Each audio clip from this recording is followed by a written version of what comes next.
I'm here today with the one and only Gabino Iglesias. He is a writer, journalist, professor, and literary critic, and he's the author of the Bram Stoker and Shirley Jackson award-winning novel The Devil Takes You Home and the Bram Stoker-nominated House of Bone and Rain.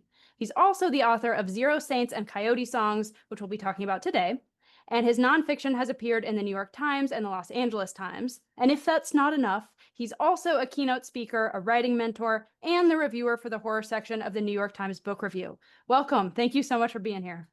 No, thank you for having me. I'm excited to be here. Yeah, this is going to be a really fun conversation because a couple weeks ago, I read Coyote Songs and Zero Saints in the same week. It was a great week. Why? Why would you do that to yourself? Why wouldn't I do that to myself? It was awesome. Usually people do like, let me do one really awful, hard, horrific book. And then it's like, oh, that was good. Now I need a palate cleanser. So I'll read a little less. And then they can grab a book by Eric LaRocca or someone like that and go really hard again. And then another palate cleanser. So yeah, but you're strong. Thank you for reading those in the same week. I read horror all the time. Like, I don't need a palate cleanser. Horror is my palate cleanser. Well, I don't need it, but I understand when people do. There's like, I do, yes. yeah, It's like, a lot. It's a lot. yeah. It's like, I loved your book. I love The Devil Takes You Home. After the toe, I had to put it down for a day. And like, I'm not angry at you. You kept reading, right? Yes. Well, thank you. I love you. And I'm sorry that you had to take a day off from Well, it's reading. awesome that you can elicit that kind of reaction. That's great. Yeah, no, it's a one of those scenes that people talk to you about. And you never know. They're like, oh, I read, chapter 11, and you go like, and then they say, I loved it. And you go, yes, okay. Or that's where I stopped reading. And you go, okay, well, thank you for checking it out anyway. So That's all you can do. That's all you can do. all you can do. Yeah. Well, to start off, I would love to have you talk a little bit about how did you first get into writing and why did you go down the horror and dark fiction path? Writing it's tricky because I don't remember exactly when, but I was always a fan of books and comic books and always wanted to be a writer. Choosing horror just came, I didn't know I was writing horror early on. I started writing in English in 2008. So I was doing dark fiction in Spanish before that. The influences were The Exorcist, H.P. Lovecraft, Poe, Jaws, Friday the 13th. So it was like I was just doing the stuff that I loved, and I wasn't thinking about genre. Just a lot of people died, so sometimes it felt like crime fiction. Sometimes those people died and then they were alive again, or they didn't quite die, or they saw things that were dead, and I was like, that might be horror. And then when I was probably in, let me see, I'm gonna say 8th grade, and I had a whole year of English classes at school. And the teacher said at the end of the year, we need to write a short story so that I know how you're doing, your English skills and your adverbs and all that stuff. So write that story. So I wrote a very funny 8th grade story about a woman in my neighborhood who had a monster baby, and she hid the monster baby in the basement, which tells you that it's fiction because Puerto Rican houses don't have basements. So she hid the baby in the basement, but the baby wouldn't stop growing. So one day the baby broke out and viciously murdered everyone in the neighborhood. Being in 8th grade, I didn't know you're supposed to change the names of people from your neighborhood when you kill them in a story. So my parents were called to school, and my dad went. It was the first and last time that he was allowed to go to a meeting in school. The lady sat him down and explained the situation, and the big baby is grabbing people by the legs and smashing their skulls against the wall. And then at the end of the whole thing, my dad goes, but I can see how that'd be problematic, but tell me this, was it well written?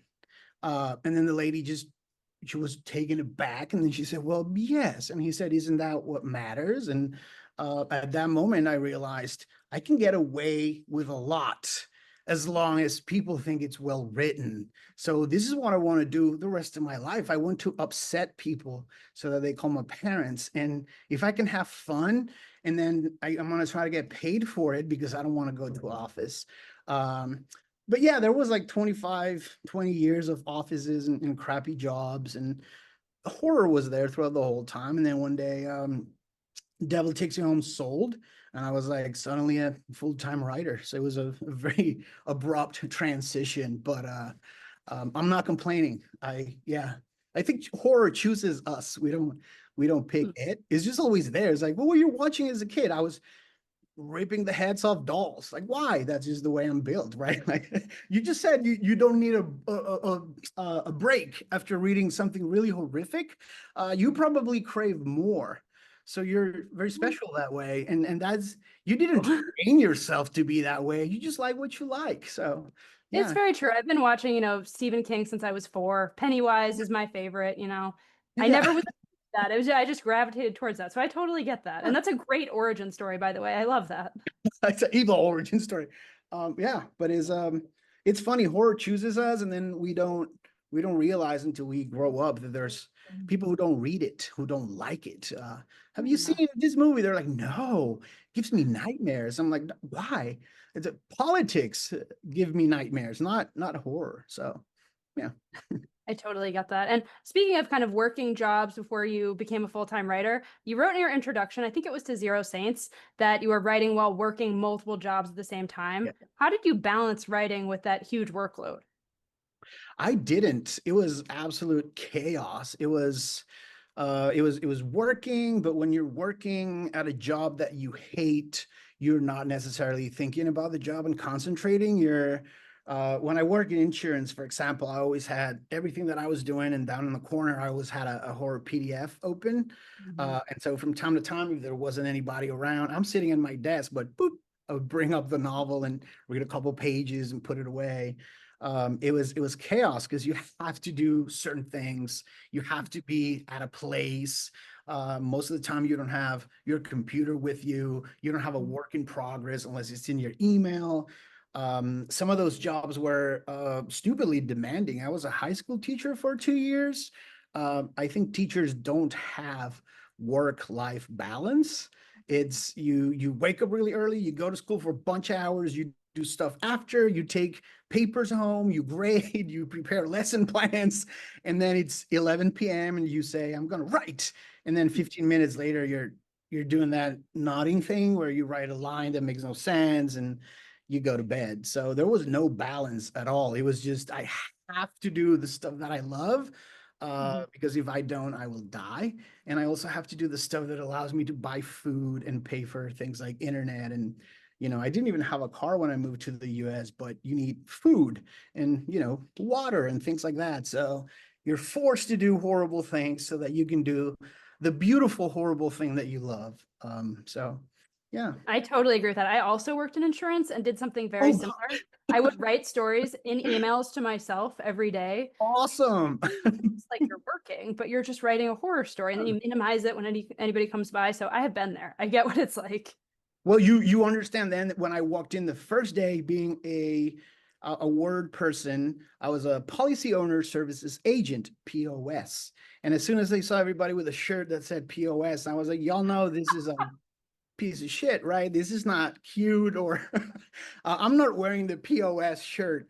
But yeah, it's horrible. It's soul sucking. So yeah. You think somebody would have caught that before those shirts went to print? No, no. It was That's horrible. that's kind of scary in and of itself. Yes, yes, it is. Insurance is scary in and of itself. Yeah. Yeah. Thank goodness we're both out of that, right? Oh God, yes. Never again. Never again. I'll go back to teaching before I go back to insurance. Mhm. Well, I want to ask you more about Zero Saints and Coyote Song. So they were both previously published a while Yes. ago with an indie press, and now they've been re-released by Mulholland. And what does it mean to you now that all of your books are under one publisher? It's awesome. I have a very special place in my heart for Zero Saints. It was a very dark time, beyond broke, and just trying to do the thing. But it was also the first time. It was the second novel that I wrote in English. The first one was a mess. But this second one, I had a little better idea of what I was doing, and there's a thing that I had been struggling with a lot when I was writing the first one, which was I would describe a scene and then I would do dialogue, and then suddenly in the middle of the dialogue, I couldn't remember the word in English for something. When I was writing Zero Saints, the same thing happened, and then I realized this character, I'm in this character's head, and this character has not studied English, has not been a college professor in English, has not done public speaking engagements in English. He probably would just drop the word in Spanish. Like it's Spanglish, it's its own thing. I'm gonna do that in prose, and I'm not gonna use as we call them down in Texas, italics. I didn't want any of that. And when I found a publisher, they said, I'm married to a Chicana who does Latin American studies and women's studies, and she's also against italics. So let's not do that. And then I always called that book the little book that could, because it was the first one to get published in the US, the first one to sold outside of the US and be translated. So it was always the book that could. But as you know, as an avid reader and a book person, indie presses have a lot of problems. There's no marketing, there's no reach, there's no money for anything, there's no contacts. Indie presses are super cool. They're probably some of the most interesting and innovative work is being published constantly by indie presses. But unless you're tapped in, you don't hear about it because you can't go to Barnes and Noble and be like, hey, the new one from so and so, we have never heard of that press. So it was always the book that could. And 10 years after it was published, it's been out of print for maybe 3 years now, 2 years. And when my agent told me we can try to, I know Mulholland would like to, you're not going to make a lot of money because it's a reprint, but it'll be in bookstores, right? Like you can do stuff with it. And I thought that makes all the sense in the world. The little book that could is going to come back. So now it's out here. It's out in Spain. It's out in France. So it's had other lives. It literally launched my career in France. The French publisher had amazing timing, and it got on TV and it immediately earned out. So to have it with a new cover available everywhere, being able to talk to people about it after 10 years, like this is the edition, this is the revised, this is the good one with awesome editing. Feels great. It's like the baby came back home and now we can talk about it again. Awesome. Well, I'm glad you brought up the Spanglish. So I love the Spanglish. It's super interesting. Really like it and unique. And also, I have a question. So when they translate it to another language, do they keep the Spanish as Spanish? So it's a it's a pain. So for example, when it translated to Spanish, there was a little bit of repetitiveness. So we had to, because sometimes I would be working really hard on context. So I'm like, I'm not gonna translate this, but then maybe whoever they're talking to can sort of repeat the question. Like, did I understand this right? And you can say it in English. When you're both speaking the same language, are you gonna have food today? Did you just ask me if I'm gonna have food today? Yes, you're gonna have food. No, you have to clean it up. In France, for example, they were like, we have our favorite words. So we're gonna keep Santa Muerte, we're gonna keep the colloquialisms, all the other stuff is gonna be in French. So can you translate that to English first so we don't have to hire two translators to do, Spanish to English or Spanish to French and then someone else to do English to French? Can you help us with that? And so we did that, and then they kept a very small percentage of the Spanish. And in some other languages, I have no clue because The Devil Takes You Home was published in Russia. I haven't seen a copy. I'm guessing they didn't leave the Spanish in there. And also, we sold it in Japan, and I don't think they're gonna keep the Spanish words in the Japanese book, which, as you know, is like different. So yeah, it's always a pain. They always have ideas, and Devil Takes You Home will be out in Spain in September, and it was the same thing. They sent me an email, hey, there's like a lot of repetition. Can we just exit or rephrase it somehow so that it's not the same line twice? So yeah, it's literally translating a book, but you have to translate two languages to a third That's a one. super interesting challenge, though. Yeah, especially for the translators, because it's, if you're born in the US and you understand the culture, there's, you know, things that we say that don't make sense if you translate them. So yeah, they struggle. I think the art of translation is not word by word. It's context. It's an art form, and the easiest way to learn how important that is, if you know two languages, write something in one and put it into Google Translate, and then try to read what it spits out, and it makes absolutely no sense. So, shout out to all the translators out there. Well, how do you think the use of Spanglish kind of enhances and affects the story itself? And do you think that in some of these countries that aren't getting the Spanglish, do you think it diminishes the story in any way? Are they missing out? I don't know if they're missing out. I think I've tried always to put enough of the culture of the people that I'm talking about and mention food, Mhm. or where they're coming from. So I don't think they're missing out a lot. Now, when I read, I like to read chunks in Spanglish because it makes it more interesting.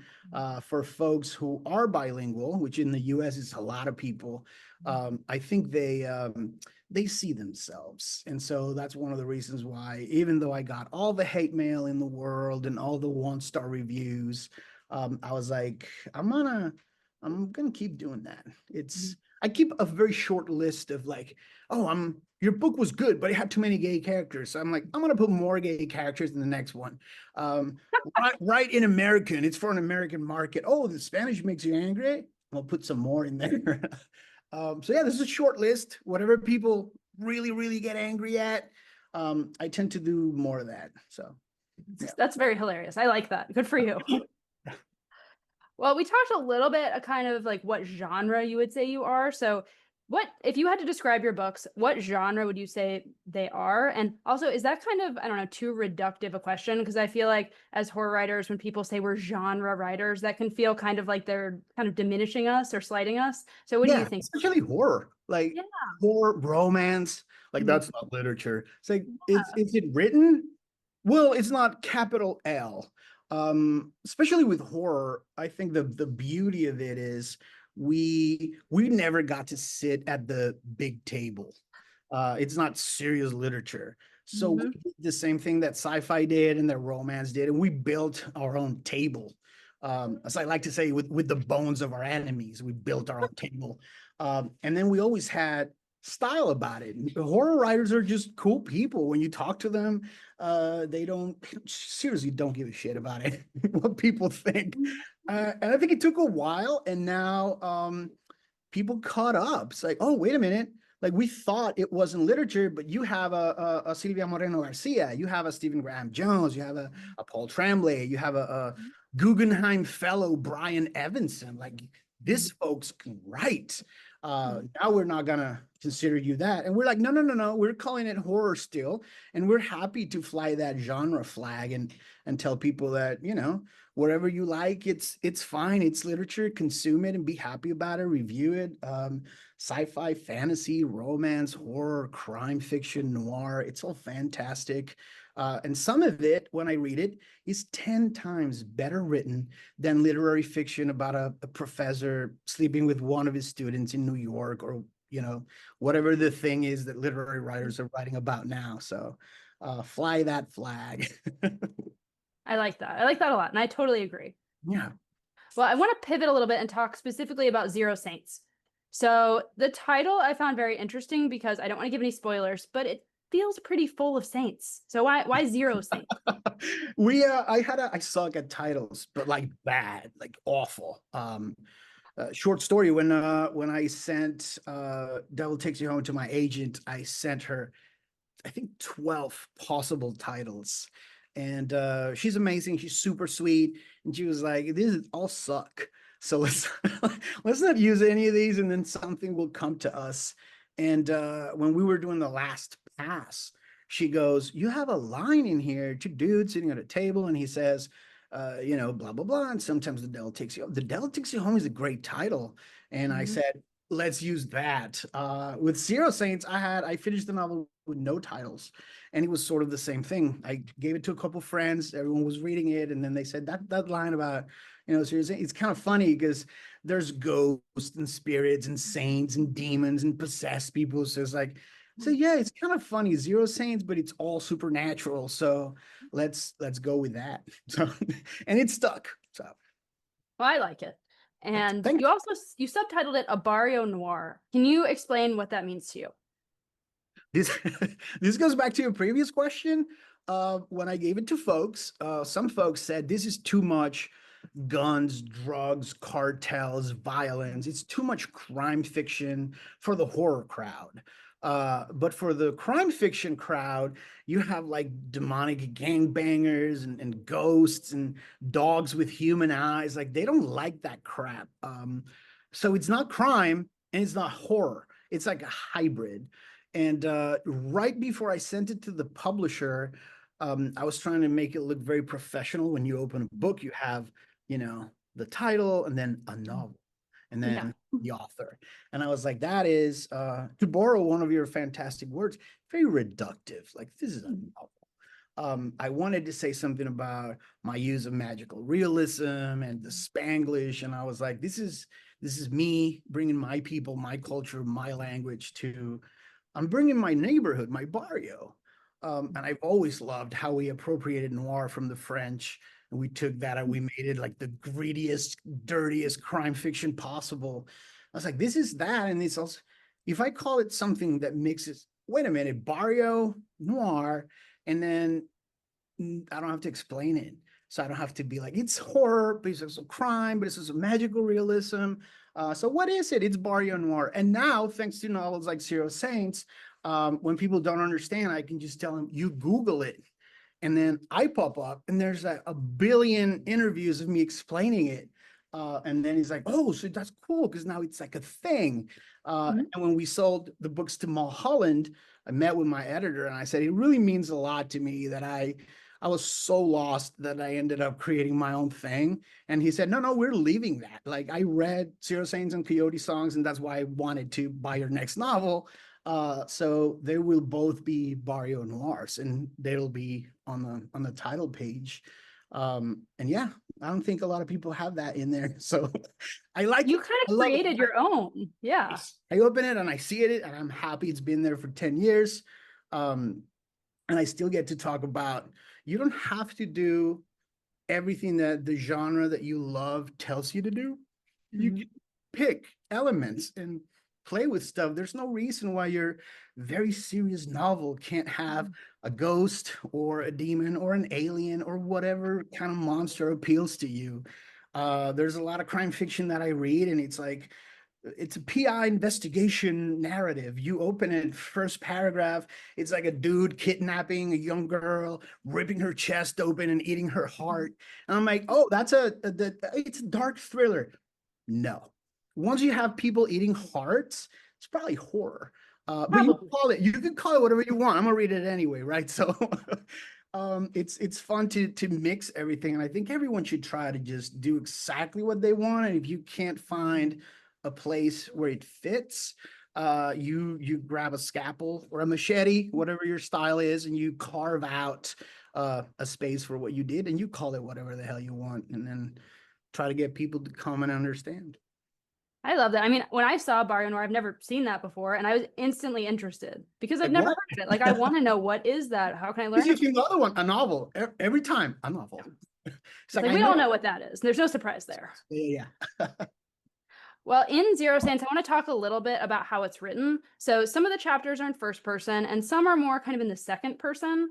Can you talk a little bit about why you kind of alternated that POV and what it added to the story? There's all these writing rules that you learn when you're starting out, and then at some point you go, wait a minute, there's no rules. Like you have to do this if you're doing good grammar. And I'm like, you know what Cormac McCarthy said, which I know that he's not the best example right now, but uh, many years ago he said, fuck all your rules. I'm gonna use Spanglish, not use italics, not use, quotation marks. And in response to that, he became one of the best-selling American authors. He got a Pulitzer in fiction for doing exactly what he wants. So I knew that first person narratives tend to be more immediate. I like them more because it allows me to do, sort of like method acting, but method writing. Like I'm that person while I'm writing that book. But sometimes you want to talk about the world at large, and sometimes a single character doesn't have that scope. So you Totally. pull back and you abandon that, and then you go, let me tell you about the border. Let me tell you about whatever. I'll pull you back with me, and then we'll take a look, and then we can go back in. Um, Mhm. if it doesn't flow, then it becomes very, very obvious. Mhm. Or very smart readers like you pick up on it. But people who get into it, they're like just reading and they don't give a rat's ass that you you did the thing that you weren't supposed to do, or that you put Spanglish without italics or whatever. So you try to grab them and then keep them there, and that just worked for me. Like it let me do the type of writing that I couldn't do if I was starting the paragraph with I.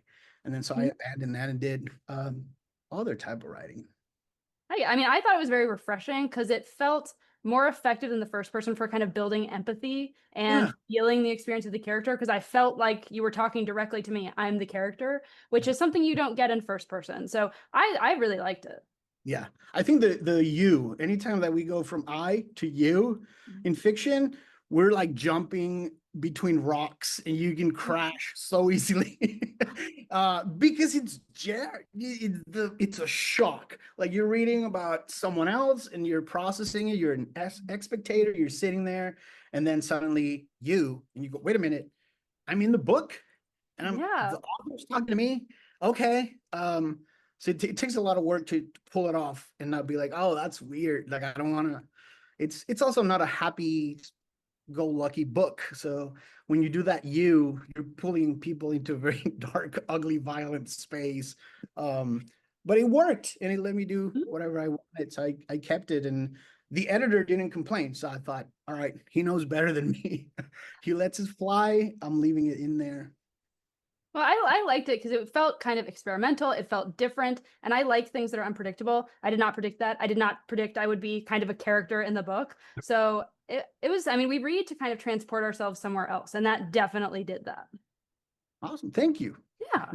And speaking of kind of narrative structure, shifting to Coyote songs, you called this one a mosaic novel. So Yes. what does that mean? And how does that structure add to the narrative? So I had at the time talking about multiple jobs. I was working full-time insurance during the day, and then I would go home for about an hour and a half, and then I was teaching conversational English to undocumented workers at a Progresso school in Austin for about 2 years. And I kept hearing horrible stories of people disappearing and the cartels chopping people in pieces and sending them to their mom in like a hand basket, and um, children going missing, and the missing women in Mexico, and folks who would cross over to get medicine and buy antibiotics without having to go to a doctor in the US because they can't, or they can't afford it. And those stories were really, really bad, but they were their stories. They were sacred. They didn't belong to me. But I started thinking about a variety of characters at the same time, because I didn't think the traveling experience, the border experience, the being an other in the United States, not everyone, identity is not monolithic. So I'm in here. I'm a non-native speaker. I have a very Latino name, very brown, and it was sort of, this is a really weird space for me to be in, but I can sort of pull people into this, and then the bigger variety of characters that I have, I can tell more parts of the same story. A criminal who's like 20 years old and a 40-year-old mother of two might not have a lot in common. Like their minds, their hearts are in different places. And when I got down to these are the six characters that matter the most to me, I was like, it's really complicated to write one single novel where everyone gets the same amount of spotlight and you have Mhm. six main characters. Um, I'll figure that out later. So I would write the chapters starting with the character's name, and that was Mhm. the POV for that character. And when I finished the novel, I had six novelettes, and I was Mhm. like, I don't like this. I have there's something, the mother, the ghost, the words that came out of her mouth are the underlying thing that brings all of it together. I'll just put it all in a deck and shuffle it and then read it. And then if there was a point where I was like, oh, I think I forgot about that other character. That means that I need a chapter from that character. So it was like, I've never put an album together, but I'm a huge fan of music. So I feel like that's how do you decide the order of the songs on your record, and how do you pick the single that you're going to put on the radio? So it was a little bit like that. And then I just shuffled them around until it worked. And when I sent it to my editor, he said, a lot of people are going to think this is a story collection. In fact, it was nominated for a Stoker and Short Story Collection, even though it's a novel. Interesting. And so, yeah, hard to explain, but that happened. And I said, so how do we market it? Like, how do we sell it? And he said, I've read this type of work before. I've always called it a mosaic novel. It's like beats and pieces. And then when you go to a church, the red glass is a chunk of red glass. It's not painted, but then it becomes part of something bigger. When you step back, it's a beautiful picture. Let's roll with it and call it a mosaic novel. And to this day, it still works. And I'm writing another one kind of like it with less characters. And this time I was like, I'm not going to do that because then folks might think it's a short story collection. So I'll just set it all in the same place. And these characters see each other, interact with each other from different perspectives. Don't know if I'm going to pull it off, but that's what I'm trying to do right now. Another mosaic. Based on what I've read from you, I'm sure you can pull it off. Well, thank you for the vote of confidence, because yeah, some days you wake up, you're like, I'm not pulling it off. But yeah, if I do, I will let you know and send you Galley immediately. I would love that. Oh my gosh. Well, I wanted to ask you also, so a theme I've noticed in several of your books is there's a very murky line between good and evil, and Yeah. all of the characters are definitely flawed, which makes them more realistic, but nothing feels black and white. And then you've got protagonists like Fernando and Zero Saints and Gabe and House of Bone and Rain, and they feel like righteous, they feel good, we're rooting for them, but they're also not perfect. So Yeah. how do you go about kind of building the sympathetic character who doesn't always do, the right thing? I know a lot of people and none of them are perfect. Like my mom's not perfect and I love her to death. So it's like, well, are you a pacifist? Yes. Okay, I'm gonna go slap your kid. And then you tell me how you reacted. You're like, wait a minute. I'm gonna go mess with your mom. Oh, my mom's in bed, she's sick. No, I'm gonna go insult your mom. Don't do that. It's like I'm irked. I'm about to react. And everybody has that. So where's that line? For me, that line is pretty extreme. Like if you murder a child, you're a monster. But in the meantime, I've known a lot of people and everyone's desperate once in a while, and we're all built different. So the thing that you might do to get out of a hole might be quote unquote good in the eyes of yourself or your moral compass, or if you're a religious person, your church or your religion. And then someone else might be like, I don't have the patience to do that. That's not my personality. I'm not going to talk to you for 2 hours about why the thing that you did is so wrong and it hurt me so much. I'm just going to stab you and take care of that just quickly in the liver to make sure that it's serious. And both of those are valid. Like it's like mental health. I meditate. Great, fantastic. I do musical therapy. Awesome. I smoke a really big joint. Fantastic. Whatever works for you is the right thing. And with the moral compass is the exact same thing. It's like, I would never do that. Have you ever been that desperate? Have you ever been on the edge of something atrocious? And you need to do what you need to do. And I don't judge anybody. I respect all hustles, unless you're messing with kids and stuff like that. But every single character should be gray because we're all gray. We all have that little thing that ticks us off in the wrong way, or, we all have our vices. Sometimes we get angry. We're not the best people. We don't say the best things all the time, the correct things. So every effort that I make to make characters human, like real, Perfect characters are not real. Like we call them things. We have names for them in fiction because it's like, no, that person doesn't exist. So I want you to be thinking of them as real people and also put you in a situation where it's like, what would I do? Like, Mhm.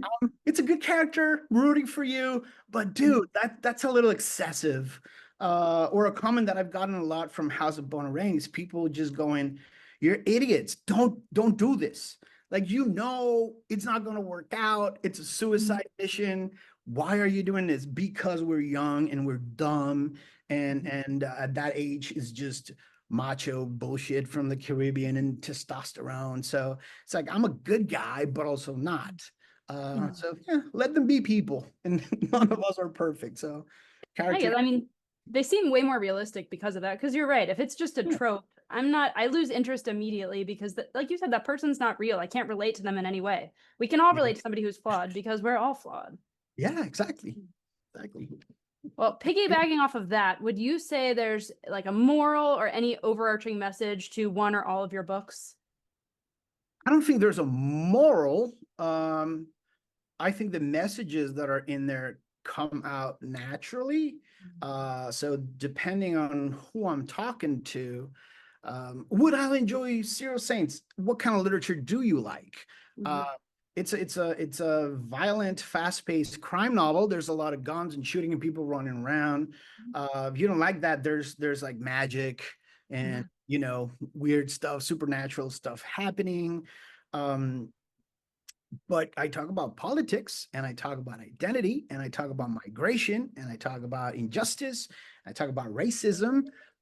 So it's if there's something in there that speaks to you, and with The Devil Takes You Home, I've met two moms who came to me crying at different events because they have trans kids, and it was the first time that they had a non-judgmental look at a trans character. Trans people exist. They are part of the world, and you don't have to put one in every book. You don't Mhm. talk to a trans people every day if you don't have trans friends. Mhm. If you're an artist, you probably have a lot of trans friends, so they deserve to be in books. And for you to be not judgmental about their choice, their life, who they really are. So is that a message? I don't know. Trans people exist. They deserve to be in books. If you decide to take that as me being political, I think it's because we've politicized identity to a ridiculous level. People just are who they are. Mhm. So I write the books, and from time to time, I'm sitting there. I can't afford things like punching Ted Cruz in the face. Hopefully, one day I'll make that kind of money where I can just hire lawyers and just punch idiots. Not Stephen Miller. Stephen Miller is getting an elbow to the face. But when you can't do that in the real world, you take it out on the page. And some people, when you're beating down racists on the page, some people go, yeah. Hey. And some people send you an email saying, that's reverse racism. And whatever, dude, it's a crime novel then. For you, don't think about the politics, think about the other stuff. Yeah, I mean, I get that. I think first of all, I think horror is for everybody. I think we Yeah. can all kind of see ourselves in the horror, but yeah, it always confuses me when people send so much hate mail your way or any author's way because it's like if you don't like it, you don't have to read it. Nobody's making you read it. Yeah. You can give it away. And Mhm. yeah. Mhm.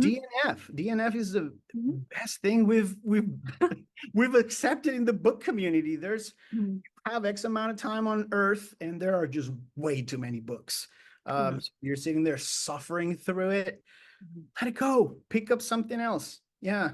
Don't. When I hate a book, I either don't review it or Mhm. I put it away and then I go read something else. I'm not going to write to someone and say, that thing that you worked on for 22 months and you put your heart and soul into it. This character, I don't like it. I hated your novel. It's like, what do you want me to do about it? It's written, it's published. Like, what's the purpose of that hate mail? Just letting me know that you have thoughts. Mhm. Awesome, good for you. I'm busy. I'm not gonna reply. I gotta go write the next one. Exactly. And then you'll have somebody else who says this is the best book I've ever read in my whole life. Yes, yeah. Sometimes on the same day when a Yeah. book is new and you're getting a bunch of reactions at first, it's like you're the new king of was it problematic term that I hate? Literary horror. You're the king, the new Texas king of literary horror. And 2 hours later, you get an email saying like, please don't write another book in your whole life. That thing sucked. It's the worst thing that I've read in my entire life. And I've been reading for 15 years. I don't think the first email is right. And I don't think the second email is right. So it's like somewhere down the middle. I'm glad that it was for you and that you enjoyed it. And I'm writing the next one for you. I'm sorry that you hated it. If you don't want the next one, don't pick it up. And Yeah. yeah, go on with your life. Mhm. Well, how do you feel in those days when maybe some of the comments get to you or things just aren't working and you've got some imposter syndrome? How do you kind of deal with that so you're not down on yourself? Well, I have a super cool trick. Spite is the best motivator. I do it because I love to do it. I do it because it's the thing that I chose to do with my life, and books saved me, and I have nothing but love.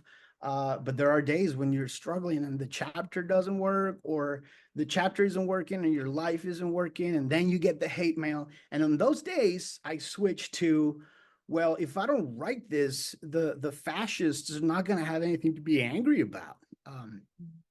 So let me go write just to make more people angry. All those 1-star reviews. This is something that I wish on all my friends. 25,000 1-star reviews. I wish that on everybody, every single one of my friends. I wish enough people read your book that 25,000 people take the time to go on Amazon, verify the purchase, and drop their hate for you, because you can't get 25,000 and not get a good one, right? So it's like, and on the bright side, you might say, oh, 25,000 copies sold. Hell yes. So Mhm. do it. When you can't do it out of love, or because this is the thing that you chose to do with your life, and the inspiration might not be there, and you haven't slept and you're sick. Just think about those 1-star reviews and people who don't want, I don't want politics in my fiction. I don't want gay people. I don't want brown people in my fiction. I'm gonna write about brown people today just to piss you off.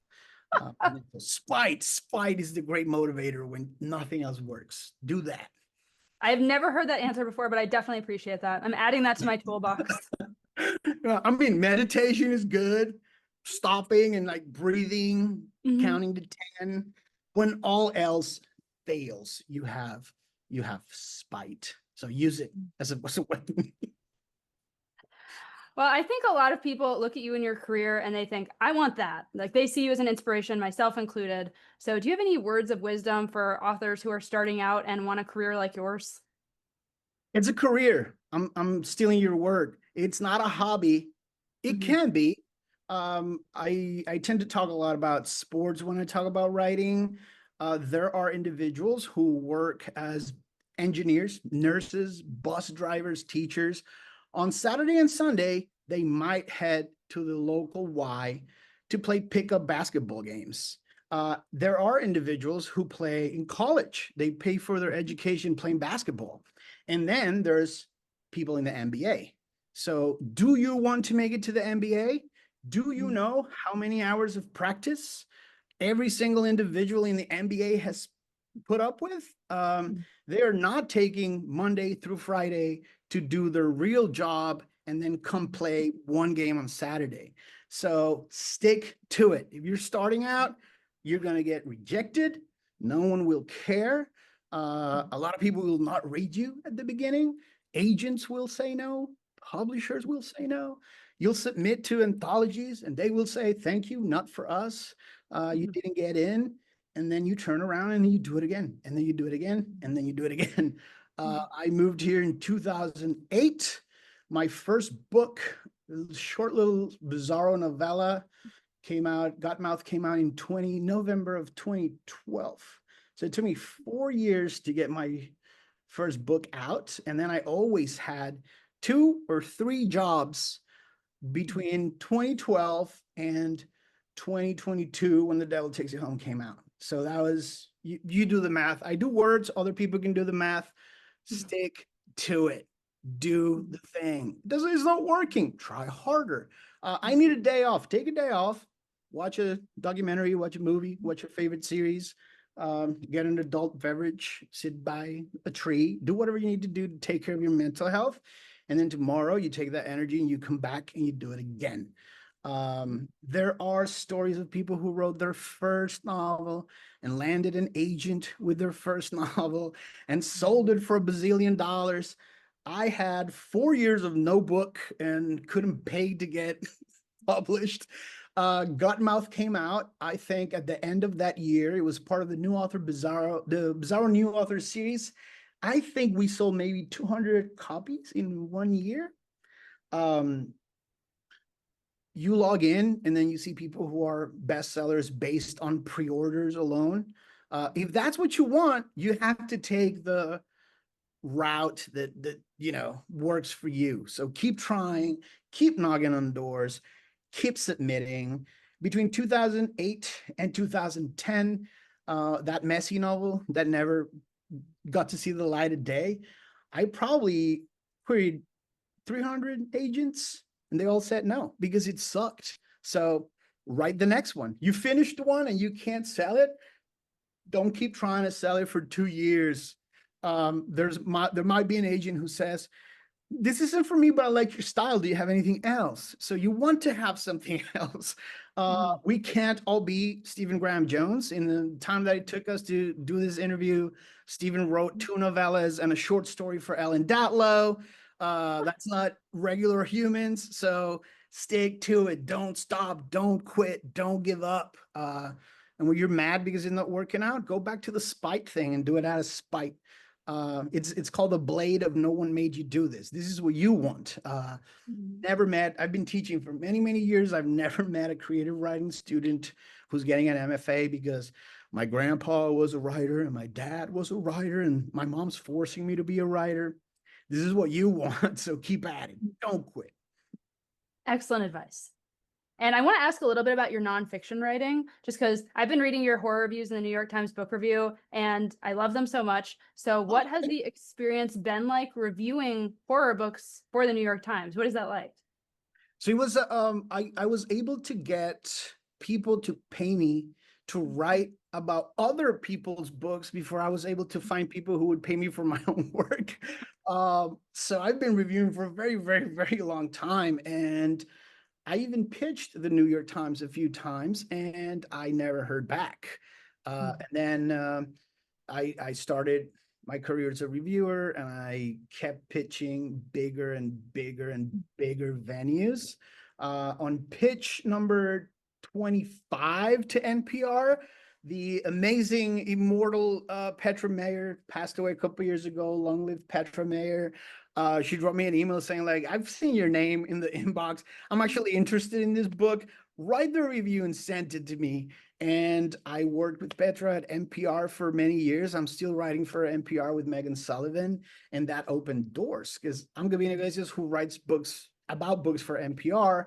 So then other newspapers pay attention. And so you send them clips. And so I wrote reviews for the Boston Globe and I wrote stuff for Esquire. And then one day, New York Times came calling. They're like, our horror columnist, Daniel Trussoni, is not going to do the job anymore.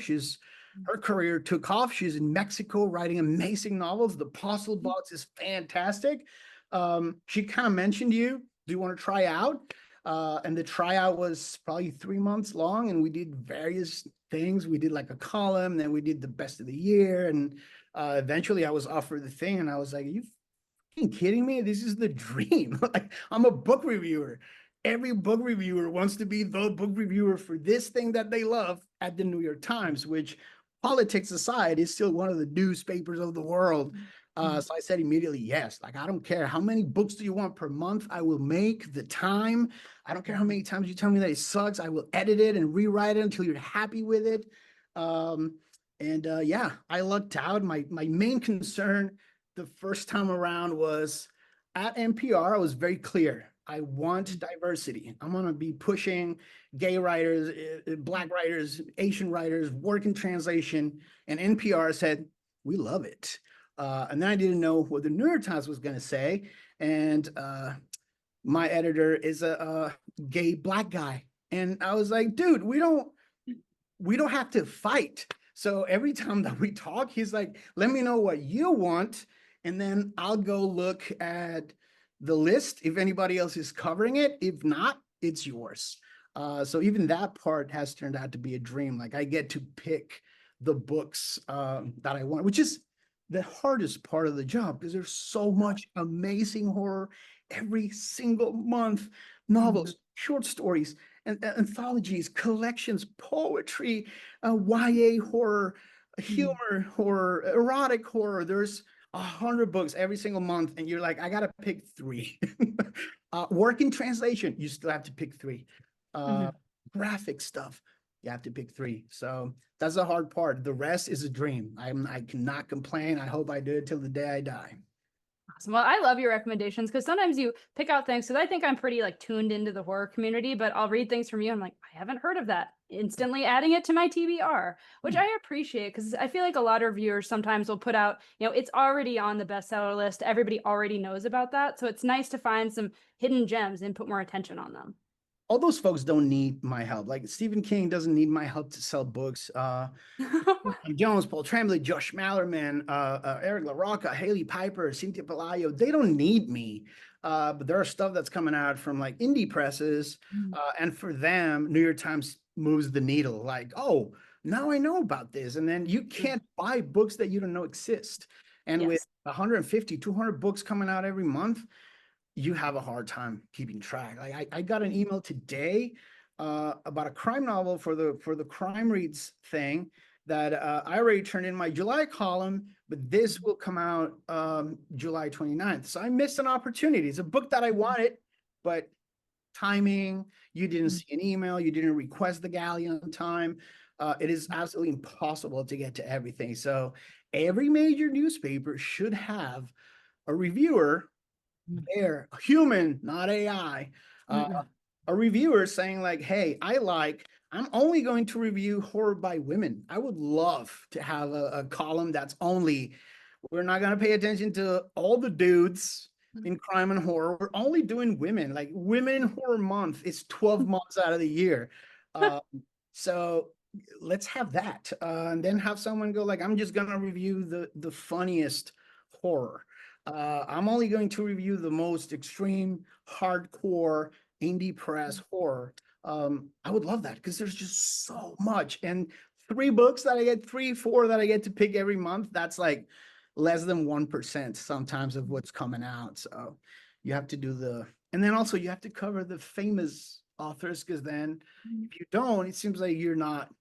Did you know that Stephen King has a new book out? He usually gets his own full page review anyway. So it's fine. It allows me to focus on someone else who is not an automatic bestseller every single time that they put a book out. So it's part of the Totally. thing. Awesome. Well, can you give us an idea of what you're currently working on? Like what's next for you? I think there's a time in the career of every horror writer where you get to one thing that you always thought you wanted to do. For me, it was very awesome to get to do House of Bone and Rain, which was a book that had been cooking in my head for 20 years.